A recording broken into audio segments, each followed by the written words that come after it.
एक बार एक सेठ अपनी दुकान पर बैठे थे। दोपहर का समय था, इसलिए कोई ग्राहक था नहीं।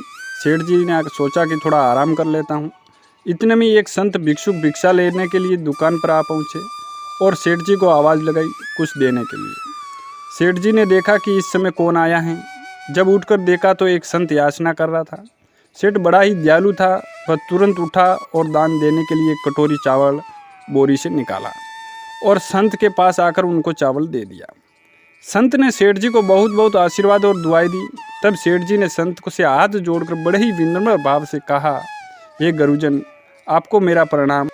मैं आपसे अपने मन में उठी शंका का समाधान पूछना चाहता हूँ। संत ने कहा, जरूर पूछो। तब सेठ ने कहा कि लोग आपस में लड़ते क्यों हैं? झगड़े का मूल कारण क्या है?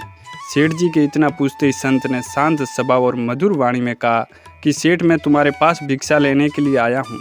तुम्हारे इस प्रकार के मूर्खतापूर्वक सवालों के जवाब देने नहीं आया हूँ।